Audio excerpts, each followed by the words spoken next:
So we're picking up here on day 2 of chapter 6 or 7. 6. One of those guys. Let's see. Chapter 6. Thank you. I saw it's a PowerPoint. Yeah. So chapter 6, and this one is all about optimization. So we're using things like we're trying to use simplex linear programming where possible. That's going to give us the most consistent answers and the quickest answers. But we saw that there's some limitations with that if you're using things like maxes or if statements or logic or other things, you might not be able to do the simplex linear calculations, and you might have to go into the evolution. So we were tasked by to get orange juice. So we're basically making up 600,000 gallons of orange juice. But it wasn't that easy because we had some constraints as far as like what the color had to be, the acid ratio, the astringency, and that Brix ratio, the bar ratio, Brix acid ratio. And we even had further constraints where we said, hey, the government is going, as Florida is giving us a tax break if we put like a minimum of 20% of the, or 40% of the oranges from Valencia. It also meant that we didn't have to pay for shipping costs as well. So we kind of had a break there, and we crunched this in, and we were able to come up with this model. So we should have all probably come up with the same thing since we're able to do linear. That it was $1.2 million roughly, a little bit more than that, to come up with our juice, and here's what we came up with. So part of the homework then is Valencia oranges were all at minimum levels required. Why? So I kind of actually said it. So why, so why were Valencia oranges? So if you look at Valencia, we had to do 240, and it was at 240 and 280. So what drove that? What do you guys think? There was tax breaks involved, right? Well, there are tax breaks, but why didn't we just order all Valencia if we're going to get the tax breaks? Because So, it's costly. yeah, exactly. Let's go look at the cost. Let's go look at the cost of Valencia orange juice. So look at that price. Look at the price per 1,000 gallons compared to everybody else. What's the highest one in there? $7.50. Guess what that one was? Valencia. Okay. So everybody see that? So we look over, we just use the minimum values because Valencia oranges were the most expensive ones that was there. So we're like, all right, we'll use your minimum, but the second we get beyond that 40% minimum, we can start shifting other cheaper things in there. Okay. But we still have to maintain our ratios too. So the next one I had was the Verna Mexico oranges. Let's see, Verna, that's assigned here, 14. So let's see. Anybody get, is that what everybody else got for the second most one? So you see 240, then what was the next highest one? 74. Well, if you look at total ordered, so Valencia was number 1, and then what was number 2? Actually, you should look over in this column. So just do color formatting over here. Just do this. Just grab F6 through F16, and we'll conditional format that guy. All right, let's just do the data bars. And we can do the solid fill, or you can do gradient fill, whichever one. Or we can do the color scales if you want to. Either one, I don't care. Try a different bar. I'm gonna do the solid bar fills. Okay, so what was the highest one here? So we saw Valencia was number 1. We had to do that for the tax break. Who was number 2? Which bar is out the next furthest? 300. Which that one? Verna. Okay. So what do you think drove that? Look at the price. Best one there. Best one there, right? Best one there. So remember, our whole optimization model was about what? We optimized to what? Anybody remember? Remember, Anthony, what we optimized to? So we set our goal for this optimization. So if you're making orange juice, you'd want to have the lowest what?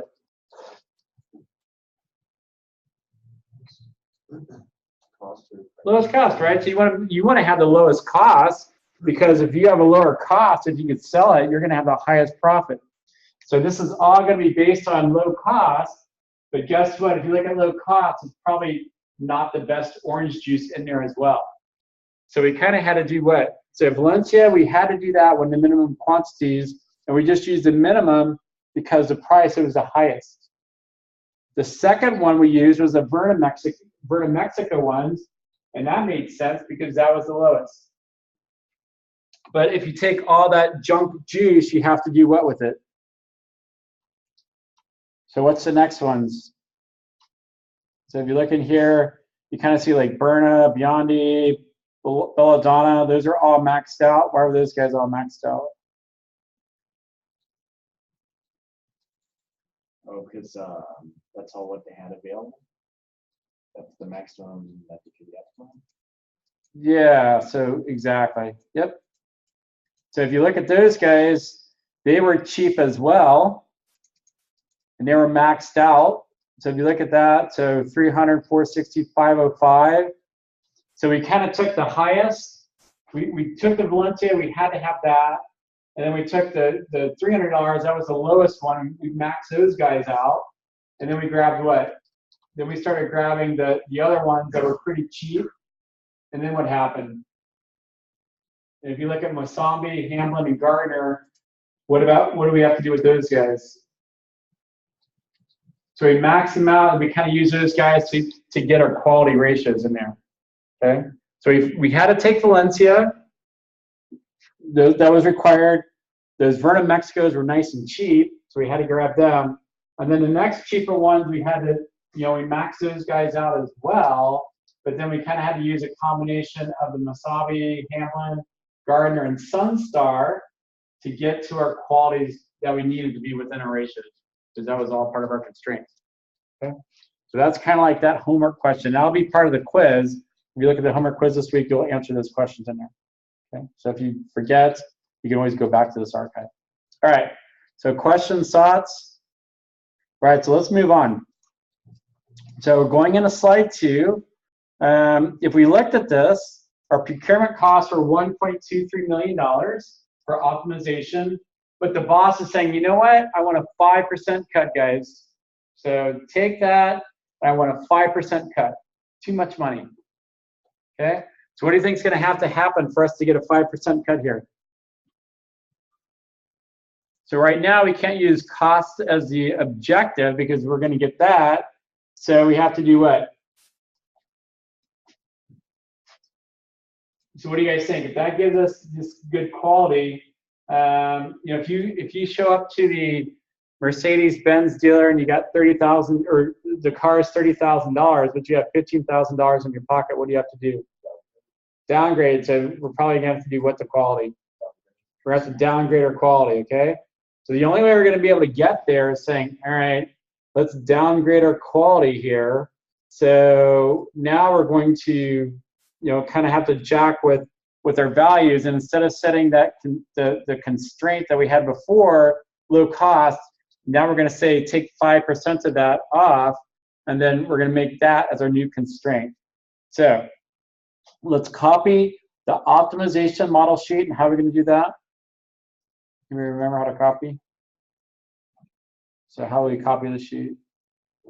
So we'll right-click this guy right here. Okay, move or copy, good. And then we're going to move to the end. Then make sure you click that create a copy sheet.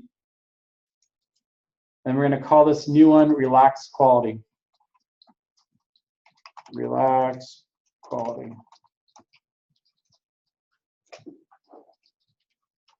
Okay, so now we're going to move into sheet 23. And then over in cell, let me mine a little bit bigger here. So we're going to go over to B1 now. And we're going to type cost limit as a label in B1. And in B2, we're going to enter 1170. Well, how do we get that? Well, if we say equals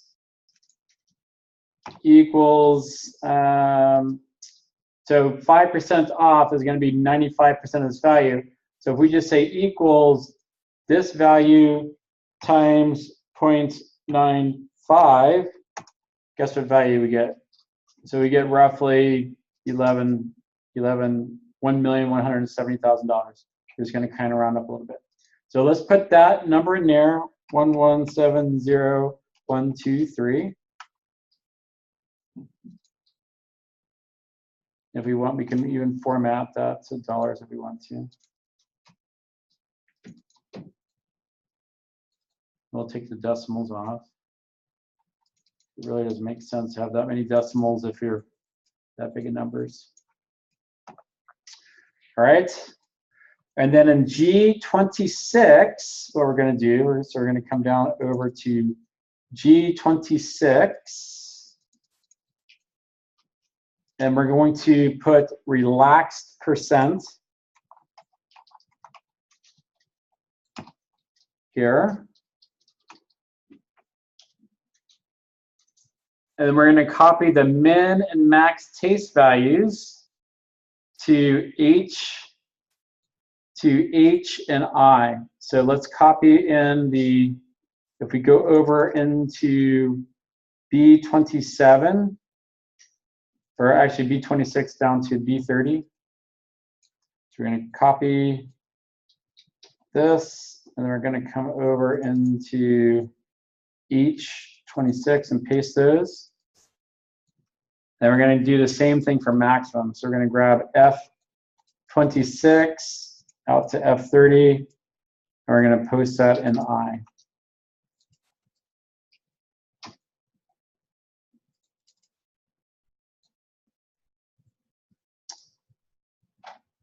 So how's everybody doing? Everybody's got that? Anybody not got that? All right, so now what we want to do is we want to update the min and max values over here in column B and column F. And to do that, what we're going to do is we're going to take the value in H, and we're going to subtract those two. So if you look at this formula here, we're going to have, in B27, we're going to have H27, which is the minimum, minus the maximum and the minimum. That's going to give us the difference. And we're going to multiply that by this relaxed value right here. And then that's going to give us the minimum value. And then to get the maximum value, we're going to do the same thing, but instead of subtracting it from that guy, we're going to actually add it to the maximum. Okay, does everybody see that? So here, so when we're doing the minimum, we're going to take the minimum value we have right here, H27, and then we're going to subtract the difference between those two. So it's going to be like 1, and if we multiply that by the percent of relaxation here in cell G27, then that's going to give us our new minimum value based on the relaxation percent. When we do the maximum now for F, we're going to do the same thing. But this time we're going to take the maximum. So we're going to do the maximum, subtract the difference, and then multiply that by the percent relaxation, and then add that to the maximum. So what we're basically doing here is we're going to calculate these relaxed percents, and then we're going to use that to do the new minimum and the new maximum based on our original values. Okay? So what we're going to do here then is in B27, we're going to scrape this formula down here.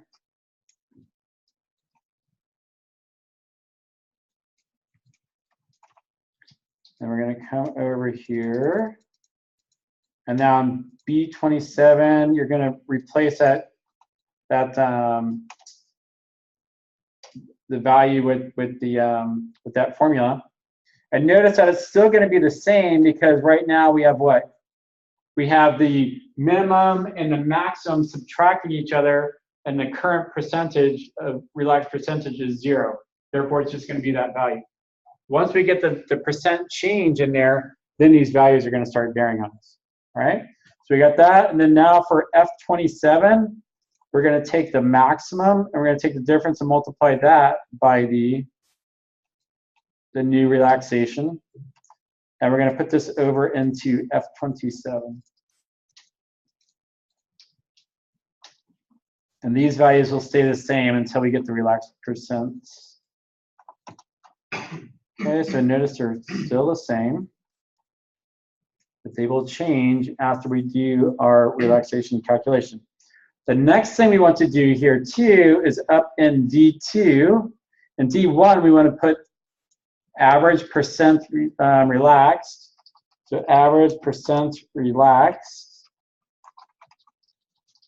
And then now we're going to take the average of the relaxation percentages. So we're going to do the average here of these guys here.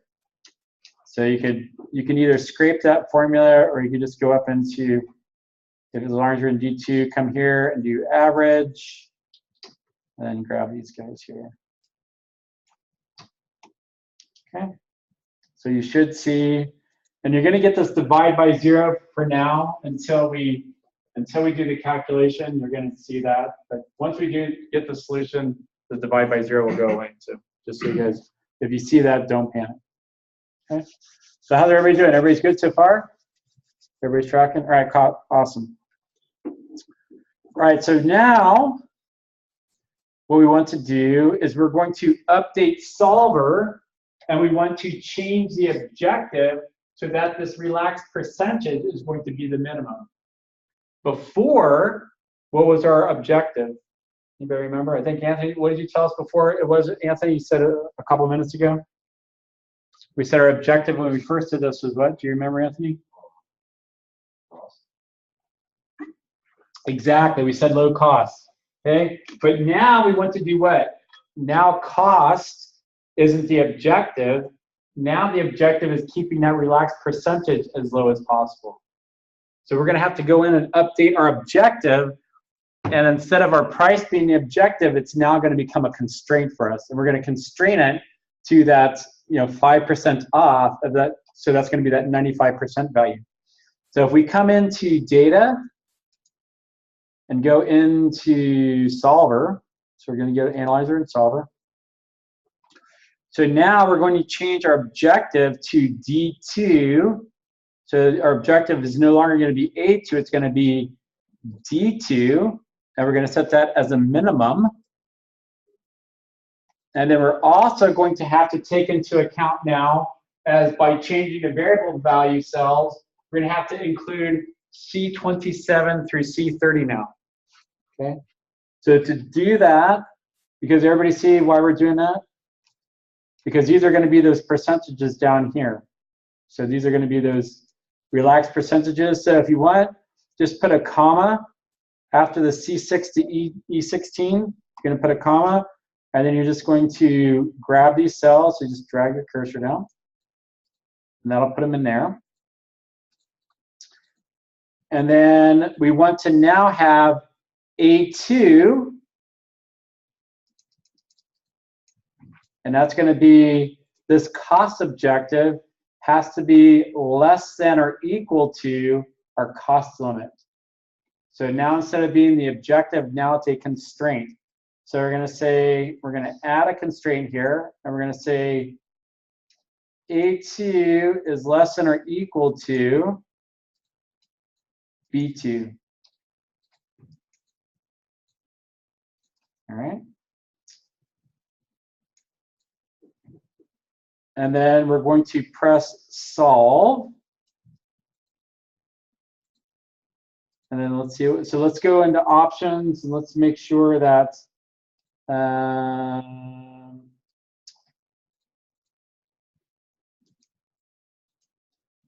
think we set this for 60 seconds before, didn't we? Yeah, we'll set it for 60 seconds. So let's go in and do our solver and set that for 60. Otherwise, this will take a while to do that. Okay, now we're just going to hit solve here. And that quick, it found a solution. So if you think about that, I mean, it's like that. But that's because we're using linear. If this was evolutionary, it's going to take a while. So what did you guys come up with? So it probably should all be around what? 0.3476. So actually, yeah. So if let's now let's go format this as a percentage, and let's do one decimal place more. So we're going to increase our decimal. It's like 34.8%, like 35%. Okay. And now let's go format paint that. Yep. I got 29.79 is not too far off. And okay, so let me pause for a sec here. I'm recording, and let's get everybody caught up. So we're consistent. Let's copy the formatting of D2. So we're just going to come over here and do that paintbrush. Then we're going to come down over to G27 to G30. We're going to paint that. So wow, look what happened here. So overall, we had a 35% relaxation in quality. So for us to just get 5% more, 5% cost, we reduced our quality by 35%. Pretty crazy, right? Not only that, but if we start looking at slide 25 here, you know, the biggest thing is what? If we come down here, let's look at some of these relaxed percentages. What was that second row? I forgot what that stuff was. Let's see. That's acid. So acid didn't get reduced at all, but what's that bottom one? Color. So who knows what color you're drinking there? Maybe it's like yellow juice or green juice. They probably had like the unripe fruit, so you're drinking green orange juice. So even though the percentage was 35%, overall, the color was off by like 85%. Okay, so that's probably not going to fly. But you know, like most people, your boss, he's a visual person. So you're like, you know what? I can't sell orange juice like this because, you know, there's no way they would buy our orange juice. So you're like, boss, you know, I know you wanted 5%, but I think we could have a problem here. This quality is like way off right here. So you decide to do this visually. So come over here and just right click one of your tabs and go into unhide, and then unhide the trade-off sheet. Okay, so basically what I did here is I took the first value that we had with no relaxation, and I said, what happens if we start taking off $15,000 on increments? So A3 is just simply A2 minus 15,000 and down the row. So each one of these guys represents going in and taking 15,000 off all the way. And then once you get that value, then what I did is I went over into our formula and popped that into relax quality up here, right here, and then did that, you know what, 8 times, but I figured I would spare the class doing it 8 times, okay? So I did the math for you, so I just basically took them in there and bounced them in, but now let's go make a line chart, okay? So let's go make a line chart based on these numbers now. So if you go into trade-off, grab A2 down to, or grab A1 down to B9. And then you're going to get that quick analysis button in there. So you click on that, then do a chart, and then you can do a line chart.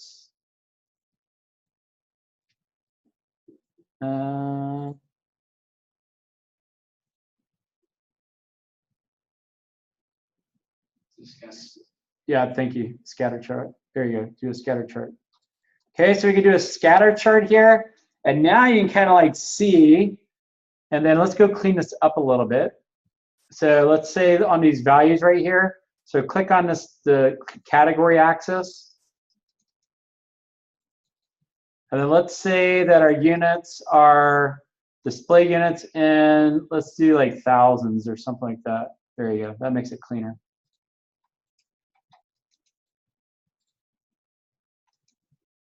And now we have this quality of relaxation. So you can see that as you started lowering the, as you started lowering as the price started becoming closer, as it started coming off, you have like this huge, almost like hockey stick exponential of the quality. So if you reduce it by if you reduce it by 109%, or if you limit your price to 1.1 million, here's what you're going to get: like 110% quality relaxation. It's like it's over 100%. So you're gonna have to go back and tell your boss, like, hey boss, I don't think this is gonna work, man. Okay. But the boss is like, no, we can still do this. So you go back and the boss is like, all right, this $1.17 million solution, that dog is not going to hunt. So like we said before, even though the taste and color is off by 35%, the color by itself was 80%. So you can't do that. So what we can do now is we can actually go in and do this thing called a mini-max formula. You can do mini-max. So what mini-max is going to do is going to minimize the maximum. So it's kind of weird. You're going to have two things. You have like you're going to have the quality trying to push down, but you're going to have the relaxation trying to push up, and there's going to be that optimization.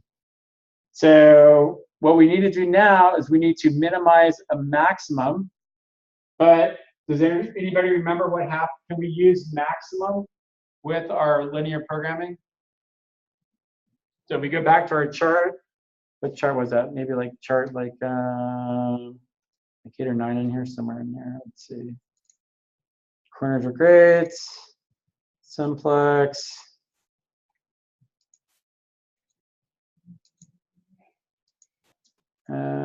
Somewhere in here we talked about evolutionary.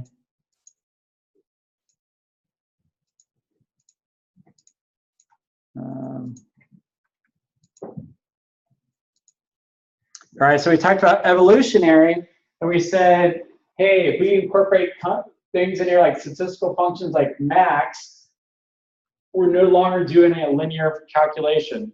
Therefore, this is going to shift us now over into evolutionary the second we start doing a max. So we'll no longer be able to get the quick answers. So now we're going to have to kind of like dial in our times here. So let's go in and do a mini-max formula, because obviously we can't have our color 80% off. So the way we're going to do this is we're going to copy the relaxed model. So our relaxed sheet here, we're going to make a copy of this guy. Maybe that's the end. Okay.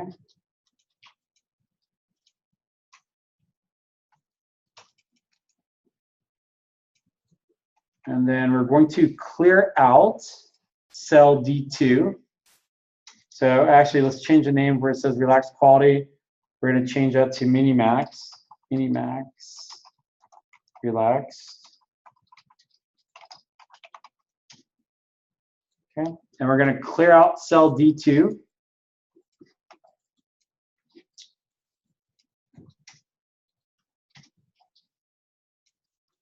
And then now we're going to go into Solver. So we're going to go to Data, into Solver now. And then we're going to add D2 now as a changing variable. So we're going to add D2 now as a changing variable. So to do that, just put a comma by G20 or after G30 there. And we're going to put D2 there. Okay. So now it's going to be changing. And then now what we're going to do is we're actually going to make D2 as a constraint. So what we're going to say is all those percentages, the highest any one value can be is the value of D2. So if you see what the model is going to try to do, just trying to get that relaxation down to 0. But as it does, there's a constraint. So as you're starting to push down, those values are starting to push up, and there's going to be a place where you can't push down any further because the up's trying to push up. So it's kind of like tug of war. So think about if you have like, 3 people on one end and 1 person on one end, you're going to shift the rope that way. And if you do it the other way, you're going to have 3 and 1. But now what's going to happen is you're going to get equal pressure where they're not going to move. So it's going to find that equilibrium in there. Okay? So this is going to be very funky because normally when we do items, we'll typically have equal number on the left as on the right. So if you look at those constraints like E27 to E30, you have B27 to B30. This time you're going to have G27 to G30 on one side, and you're only going to have a single cell on the other side. If you're ever in a situation where you have to set up a constraint this way, the one that has the more values has to always be on the left, just so you guys know. So let's add a new constraint. And then we're going to say G27 to G30 is going to be less than or equal to D2. Okay. And then now you'll see that down there at the bottom. Okay, how's everybody doing? Good? Awesome, everybody's tracking. So you guys are doing good. So it's like you guys are kind of getting more into the thing and see you guys are like making less mistakes. This is great, I love it. Okay, so linear program is going to try to force this down with chasing color. So actually we can use this in linear programming because the even though we're setting it as a constraint, we're actually able to do it as an objective too, so this will work, I think. So let's hit solve.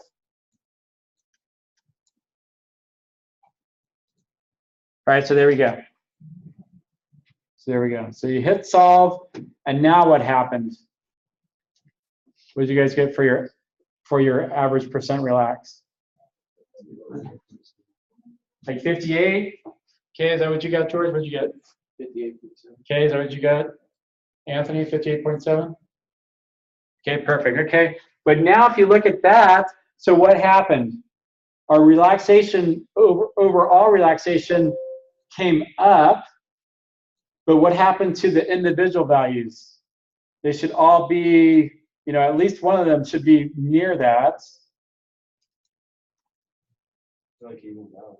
So it evened out, right? Because we said the overall is trying to push down and everything's going to try to push up, so that there's going to be at least one of those where they're going to be equal, okay? Because otherwise it's going to keep pushing down as long as it can go, and there you go.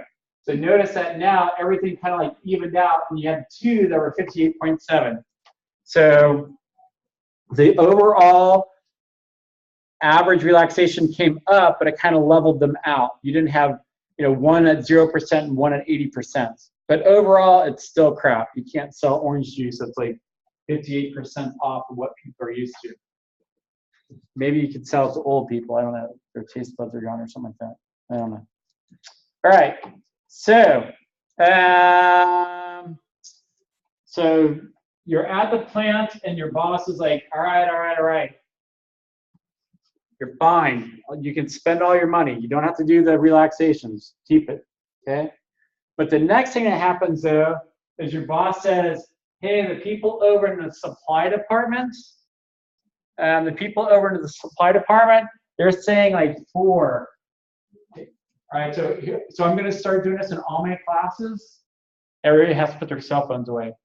Cell phones away. Unless you have a pressing emergency, I want to see everybody's cell phones away. This also happened in 120 yesterday too. So everybody, cell phones away. I want you guys focused in here. So what we're doing now is we're basically, but if you guys have an emergency, please let me know. I'm okay with that. But if it's just like chatting and staying up, then I'd kindly ask you guys to put your phones away, please. So what we're going to do now is the boss is like, well, okay, as far as the relaxations, you guys can keep it, but shipping or the supply company, they're only going to let you have 4 suppliers. So when we did our first one, how many suppliers did we have? Like in that first one, our first optimization model. How many people did we get orange juice from? So let's see, 1, 2, 3, 4, 5, 6. So it looks like 6, 5, and 6 pretty consistently. So right now, the boss is like, yep, the people in you know, shipping or people in supplies that are doing all the deals and procurement, they're only going to let you have 4 suppliers. That's it. So what we can do to keep this all linear is you could do this thing called a big M constraint. Big M constraint. So this is going to get really funky here. So let's unhide the optimization limit 4 sheet. So if you come over here, you're going to unhide optimization model limit 4. And then we put in all these other items over here. So we have everything we had before. And then there's this new chart down at the bottom. So these are going to be this big M constraint. I didn't want to have you guys putting all this together in class. Okay? So then what we're going to do is we're going to set these guys as binary switches. So we're basically going to have all these numbers over here and C34 down to E like 44. They're only going to be a 1 or a 0. And then we can count these up and we could say limit it to 4 only, which is kind of cool stuff, right? So if you look at this, we have new cells C34 to E44, and then over here you have the big M numbers. That's going to be F34 to H44. So what we're going to do here is in F34, we're going to take the C34. So we're going to take the number over here, and then we're going to multiply that by G6, the specs available here. And notice that as we do this, we're locking down the G. So what does that mean? If we go from January to February, what's going to happen to C? What do you guys think? So C will go to D, and then what about G6? Will G change? G is going to stay the same, and it's going to be the spec available. But then what happens when you go down? 34 will become what? 35, and 6 will become 7, right? So what you're going to do over here then, so let's put this formula in F34. So let's scrape this guy here.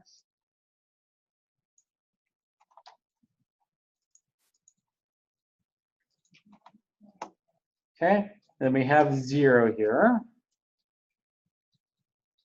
And we're going to autofill down, and we're going to autofill across. So we're autofilling down, and then we're autofilling across. So you're going to go from F34 down to F44, and you're going to go across January, March, which is kind of cool. Again, you're taking advantage of all that greatness. So if you look, let's just validate one of these guys.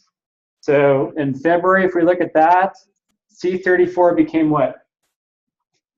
D34, but G6 stayed as G6. And if you go over 1, you're going to see that D34 became E34.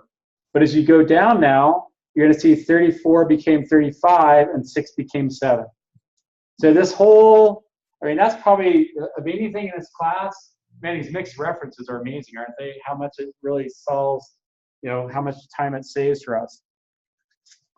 So then now what we're going to do is over in C45, we're basically going to sum each one of those columns.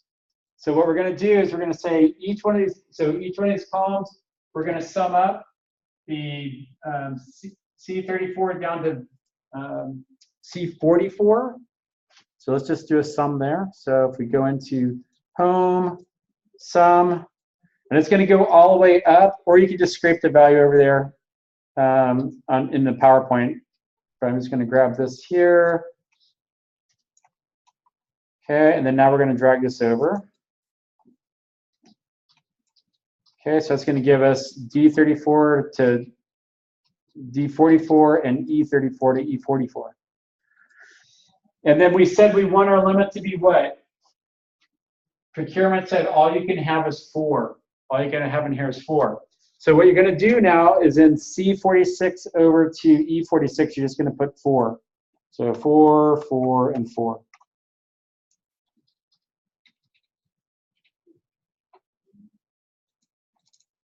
Okay, how's everybody doing? Good? All right, cool. So now what we have to do is we have to go up, we have to go change our constraints so that C34 to E44 are going to be changing variables. So those guys are going to change. And then if we look at these, what happens is that if you make something a 1, then if you look at these formulas over here, so if you take a look at this formula here, if you say if you make that a 1, it's going to take 1 times that G6, and then it can't go beyond that. So it's basically going to optimize all these 1s and 0s so that they can't exceed that value over there in constraints. And I know that's kind of like crazy. It's kind of hard to visualize this big M constraint, but it's cool you guys are doing it. So let's go update our solver. So if we go into data, we're going into solver. And then now we're going to say that C34 to E44 are changing cells. So over here, you're going to put a comma after the E16. And then you're just going to grab, the easiest way to do it is just grab all these cells right here. Okay, so now you have C34 to E44 as changing cells. And then you want to add a constraint in here.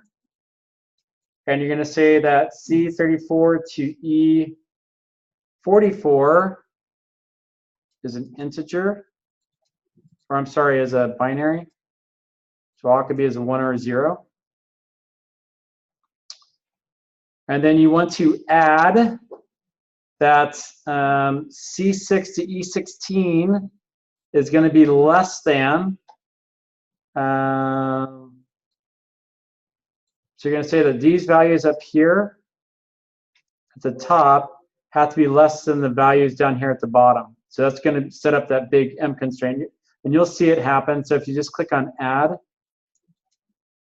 go up here to the top, and you're going to do C6 to E16. These values have to be less than what's in F34 to H44. So don't do what I did. Go up here and then make sure you click the constraint over on the left, on the right-hand side.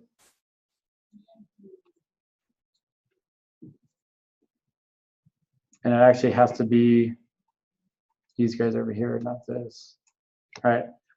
So on this third one, it's going to be C16 to E16 is less than or equal to F34 to H44. Okay, and then you're going to have, you're going to add another one, and you're going to say, hey, these values over here, the value in C45 has to be less than or equal to the value here, and that's going to maintain this less than 4. So you're going to say these guys has to be less than or equal to these guys. Okay. And you're going to click on OK. And then you're going to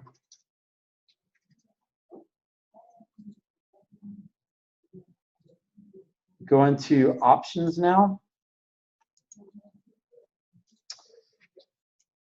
And then you're going to make sure the ignore integer constraints is unchecked, because we set binary, so you have to uncheck that guy right there.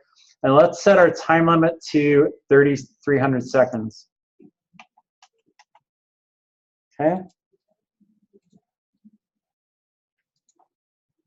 So let's just do a quick, so why don't you guys do a quick check of your solvers, and then we'll do this together as a class to make sure we're all good.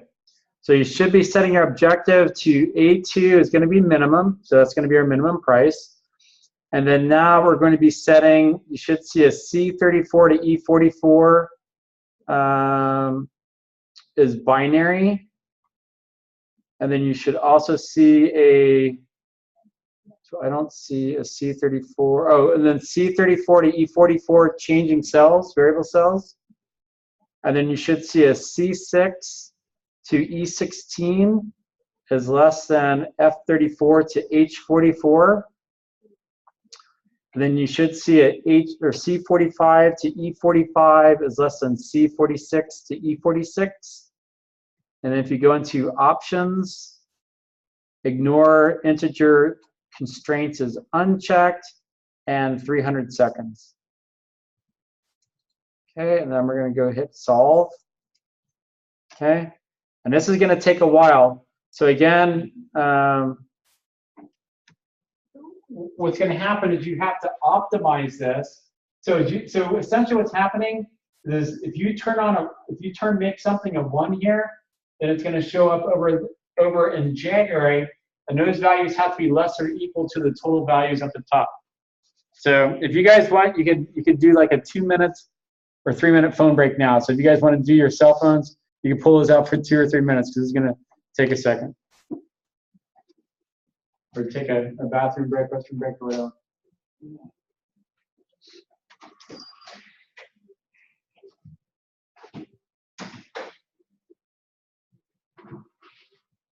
So yeah, I mean, this is just crazy calculations, man. I'm terrified. I'm sorry? I'm terrified. It's scary. Isn't it? But I mean, this is, I mean, it's like, this is just, all right, so if we look at our values, when we initially did this, we came up with the value of 1,228,000, okay? So that was our initial one. It was like 1,2,275, and we'll just round up at the thousands place. What did this new one, oh, that's what, and then what's our new one now? So the new one, when we did our procurement down to 4, became what? 1,255, we'll round that, 1,254. So this is saying what? If we subtract these guys out, we have what? $26,000. Okay, so what is that? What's that cost? What's the difference here?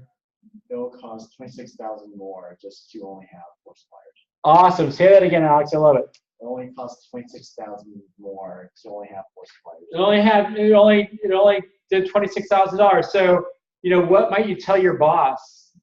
So your boss might be what? So you do this, and then what might you do? Your boss just asked for 4, but how could you really impress your boss now? Show how much it'll be. How much it's like, hey boss, we can do this. You're worried about cost before, so it's like it's going to cost us an extra $26,000 to do 4 suppliers. So what might you do now? What do you think? Suppliers. What do you think, Anthony? I'm sorry? Yeah, what about if you did 5 suppliers? How can you do that? How hard would it be to make it 5 suppliers? Change the limit. Change the limit down here to what? Where it says limit 4, you just do simply what? 5, 5, 5. And then you run it again. And we did, I'm like, hey boss, I know you said 4 suppliers, but if we could just do 5 suppliers, maybe it's like $12,000 or $10,000. In fact, if you guys want to do that as extra credit, you can take this home and do that as extra credit. I give you like 2 points of extra credit. You just did it? Okay, cool. Hold on. Okay, so what is it? 1,232,000, and then 1,228. So you can say, hey boss, I know you said 4, but man, if we can do 5, we can take $26,000 to $4,000. And you could say we're ordering this 4 quarters every year. So you could say what? 26 minus 24 is what? That's $22,000 per quarter, or what? $88,000 per year. So does this like input? It like takes like I don't know how to. So it took 4 suppliers. Like, did it just randomize like like how best it would be like cost-wise? Awesome question, Brian. So what this did is it basically kind of did all the permutation and said, what about if I put a 101 here, 101 there, 101 there? So it basically kind of did all the calculations of putting like, put like 1111, 1111, 1111, and it just varied that, and it varied to put, scatter the ones around all the permutations in this column, then all the ones and the permutations across this column, all the ones and permutations across this one, and it said, all right, what's the best value you can come up with? Yeah, because they kept Florida, and then it added California. Well, and it's typically always going to keep Florida. Why? Because of Valencia, right? So that's pretty much, you're always going to get that one because it's going to say, I got to have that one, okay?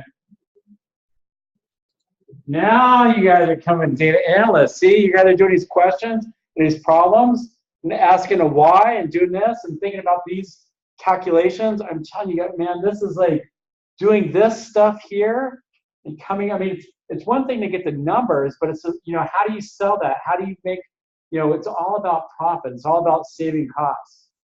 I mean, you guys could do this and come into your boss with these calculations. I mean, they would do cartwheels, man.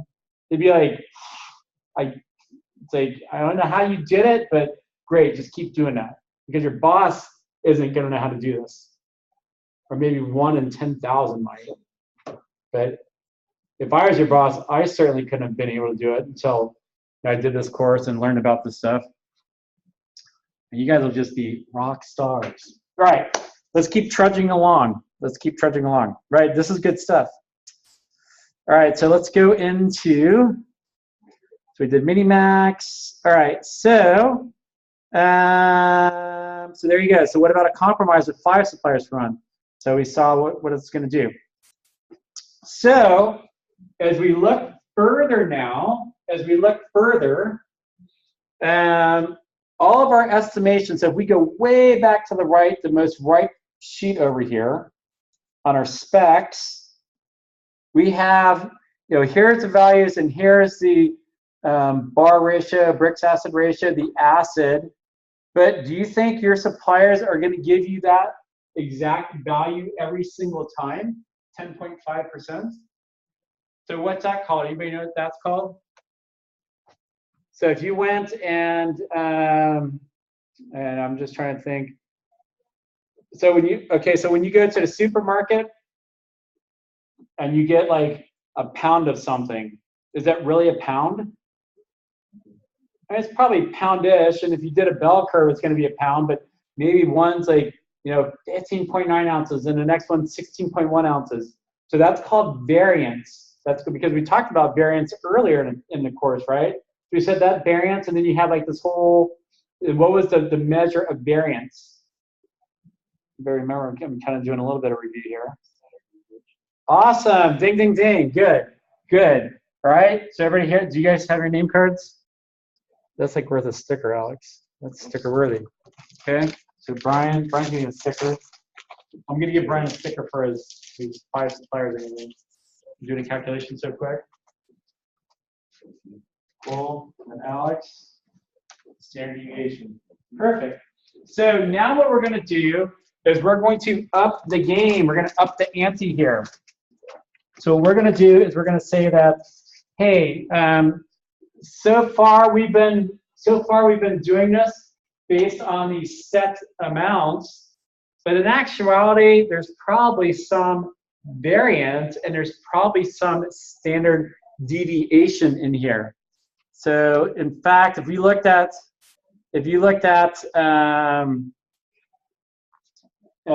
like phone numbers, if you took like the last 5 digits of somebody's, or last 4 digits of somebody's phone number, if you add up all those numbers, what's the possibility? It could be what to what?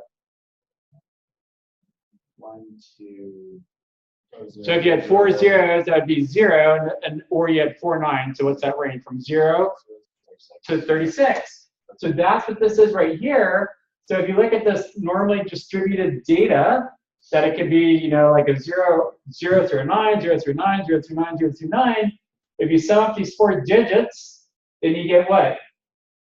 So you start at 0 and you go to 36, and then here's you get that kind of like that central hump right there of normally just distributed data, and this is called the central limit theory. So central limit theory, normally distributed data typically takes the shape of a bell curve. We said it's normalized, right?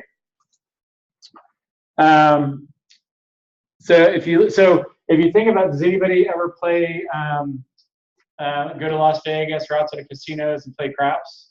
Yeah. Okay. What's the most popular number? Like 6 or 6 or Oh, think about it. You get a 1 on a dice. You can get a 1 on 1. And if you did all the permutations, guess what that central number is going to be? So in craps, you lose a roll when? 7. You roll a 7. Guess what the most popular number is? 7. House has to make their money, man. House has to make their money. Okay? So 7, that's what you lose a dice and pull the money off the table. So that's one way to look at this. Another way to look at this is this thing called the cumulative distribution function. So what happens is this is basically the probability of an outcome that's less or equal to a particular value. So here's a probability of getting all zeros. It's pretty low. The probability of getting like a 19 is this value. The probability of getting 23. The probability of getting so these kind of just all add on each other. So this is the probability of getting 23 or less. This is probability of getting more than 23. So they just accumulate, they add up over time. So you have a little bit, and then as you start getting into like the means, so that's going to be like right here, as you start getting into like 13 to like 22, you start seeing that thing like kind of inflection and go up. Okay. What's the percentiles on the chart on the right? Or is that just Do you see what now? percentiles? Is that reflected percentiles? Yeah, so basically, so this is saying by the time you get to, if you're doing like, if you're looking at, so cumulative, what this means is that if you have like, what's the probability you're going to get a 25 or less, that's going to be this value here. So that's going to be like what, 80, or let's say this number here. This is like 24. So the probability you're going to get a 24 or less is 80%. The probability you're going to get more than a 24 is 20%, is what this is chart saying. Okay, so this is variance. So what we can do then is we can take this and do this thing called a Monte Carlo simulation. A Monte Carlo simulation. So the next thing we're going to do is we're going to get our values, but this time we're going to do the specs variability, and we're going to take our specs, and then they're going to give us the standard deviations of each one of these, and we're going to be able to get our variance here. Okay, so this is going to be our variance. So our goal is to find a blending plan less than 1.25 million, meeting quality expectations and supplier variability. So this is taking it to the next level. So we found out that, yeah, we can make juice at 120, 1.23 million. We can do that. But what happens when we start throwing in variance? And at the end of the day, variance kills, man. Variance kills. You guys will see that. So, let's wrap up. We'll stop here, and then we'll do these next slides on Thursday, because we only have like 4 or 5 slides left. But these next 4, we'll want to hit these next 4 or 5 slides fresh, because we're going to do some crazy stuff, guys. I mean, some crazy stuff. We're going to do